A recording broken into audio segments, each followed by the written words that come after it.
What about a bad attitude? You looking for a bad? Speaking of bad attitudes, Mike McAllister joins us.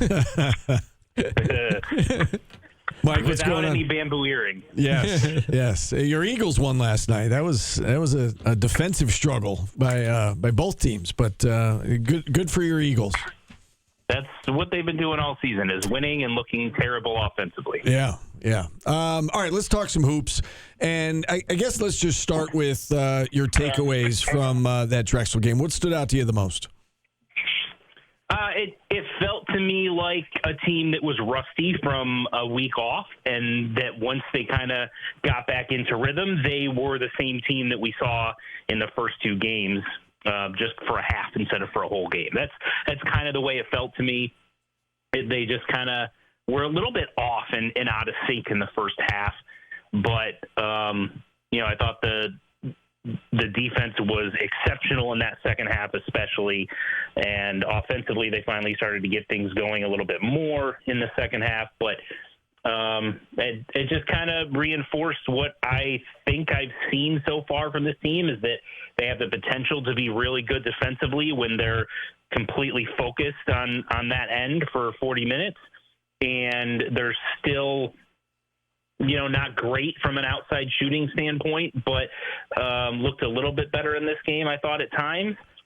And, yeah, just kind of more of the same, I think. And I think we're all just kind of itching to see them play some of the better teams on their schedule to see how it translates from who they played so far. Yeah, we've talked a lot about the defensive effort and the defensive performance in that second half.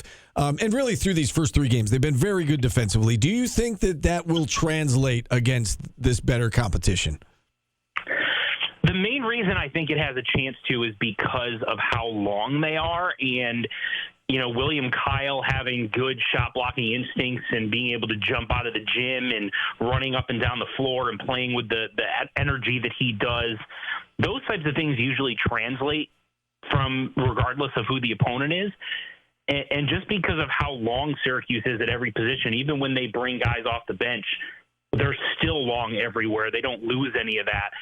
I think that gives Syracuse a chance to be really good defensively, even against some of the better teams that they're going to play. Now, where you're going to see a difference is some of those teams are going to be able to match up a little bit better size-wise to what Syracuse has, but the long arms and the way that they can move and the way they can switch with several guys at different positions and guard multiple positions, I think that translates. My biggest thing, I guess, that I'm curious about is when they start playing against these, the Houstons and the Kansases, and they usually have guards that have quick first steps and are really good at getting by their opponent. How does Syracuse match up with those types? Because I don't really think the teams that we've seen them play so far have those types at that level. So I'm curious to see how they can match up from a one-on-one standpoint with guys with those quick first steps and everything else.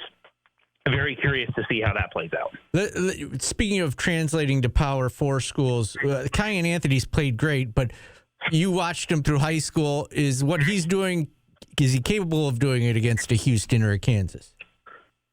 I think so, just because of how smooth he is and how he just plays with a level of maturity, like it's someone that grew up around the game and someone who has been, taught by a future Hall of Famer. And I think that's kind of where we're at with what he is. And, I thought he'd be a good scorer and that he'd be able to contribute, but he's been much more efficient than I thought he would be. And he's been much better, I think, than you would think most freshmen would be at just letting the game come to him, not being forceful, not, getting a little bit too amped up and chucking up a bunch of bad shots.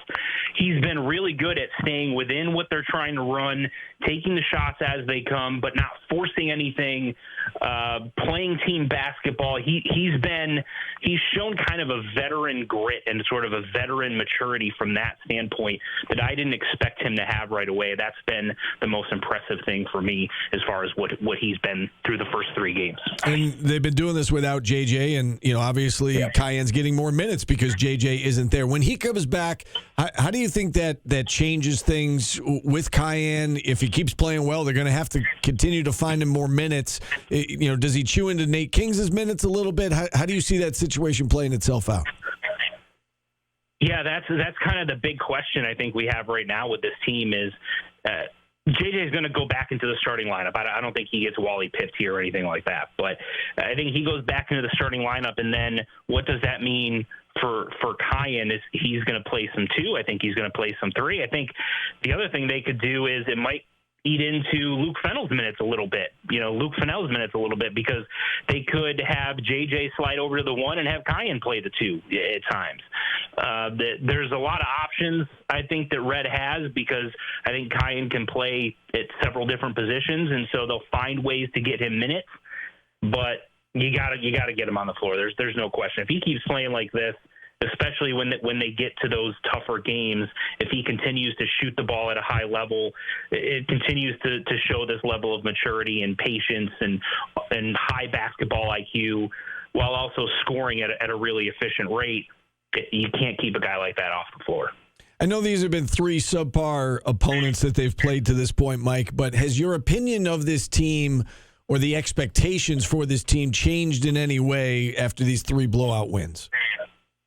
I'm still expecting them to be a tournament team. That hasn't changed. But I think my expectations for how good they can be on the defensive end of the floor has increased a little bit. I thought they had potential to be significantly better than what they were last year, but they were really poor on that end last year.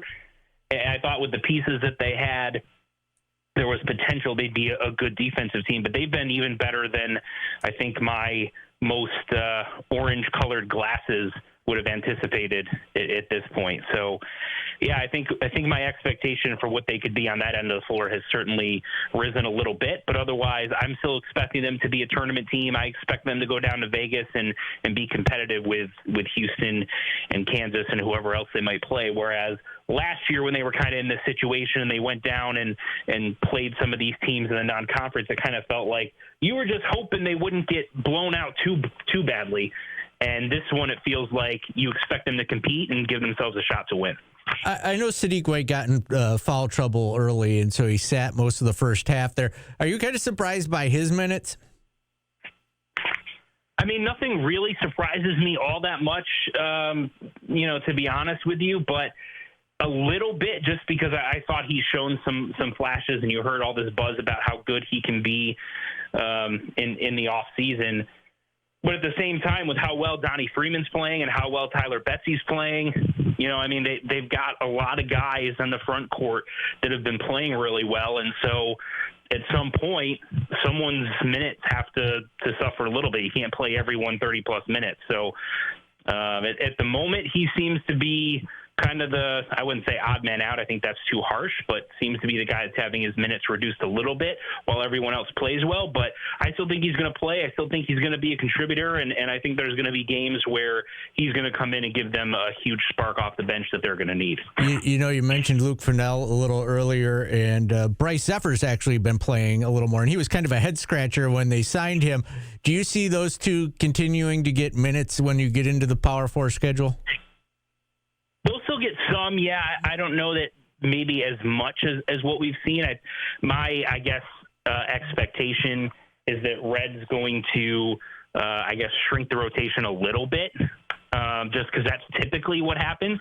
Now, it's entirely possible that he might not. That's just kind of my expectation based on what coaches typically do. He might not. He might keep playing these guys, and if they keep playing well, then that allows him to keep guys fresh, which is obviously a good thing.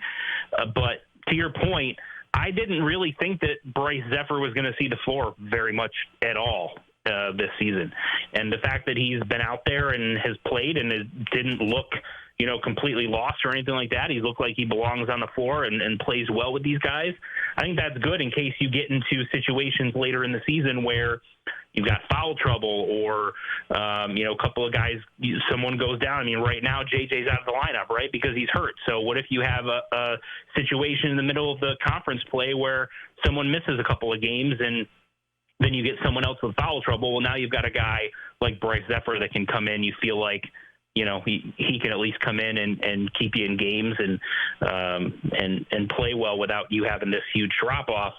It's a credit to, I think, the coaching staff and to Alex Klein, the GM, for the scouting that they did on finding a guy like that he can come in and give him some depth and is good enough to play here. Yeah, to that point, not only has he played, he's done some good things when he's been out there. I've been impressed with the minutes that we've seen out of Bryce Zephyr. One recruiting question before we touch on football. Asher Elson has pared his list down to 4 between Syracuse, Maryland, Auburn, and Xavier.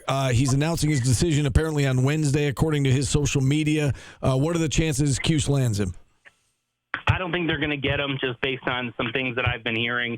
I don't know exactly where he's going, to be honest with you, but my expectation is that he will not be picking Syracuse on Wednesday. Okay. Fire somebody. Everybody, all the time. Last one, because we're running short on time here, but we got to ask you about football. Fran Brown's going to hold his press conference here in about 10 minutes from now. Is he picking a starting quarterback? Who's it going to be? How do you think he handles today's news conference, and who do you think starts on Saturday against Notre Dame? If I had to guess, I'd say he says something similar to what we've heard in previous weeks, which is we'll have to see how practice goes this week. And then maybe, Wednesday or Thursday during one of his other media appearances, he'll mention who's going to start. But I guess if I had to guess right now, I'd guess that Ricky goes out there and is the starter at Notre Dame. I think that's an awfully tough situation to put a true freshman like either Luke Carney or a Joseph Filardi in, going to play against a team of that caliber on the road in that type of environment. So it might be the Ricky Collins show for another week, and then if you get through that, then maybe depending on what Ricky's performance is, if he goes out and plays well and surprises people, then hey, maybe he gets the final start against Boston College. If he has another game where he struggles and the offense is unable to move the ball, then perhaps you turn it over to a Joseph Filardi for the last game of the season. Real quick, Mike, we got about 20 seconds left here. Calvin Russell, I know that he kind of reaffirmed his commitment on social media and in a recent interview. Do you expect him to actually sign on December 3rd? I do. I expect him to sign. I think a vast majority of Syracuse's recruiting class will. We know that Cameron Wilson was at Florida State this past weekend, so there's a couple of guys we're monitoring, but he's not someone that I currently have on flip watch. All right, Mike. As always, we appreciate the time. Thanks for coming on. Thanks, guys. Appreciate it. All right, Mike McAllister joining us here on the show, publisher of QStation.com. Flip watch. We've it's like Bubble Watch. You love Bubble Talk. There's a watch he's for on Flip everything Watch. right now.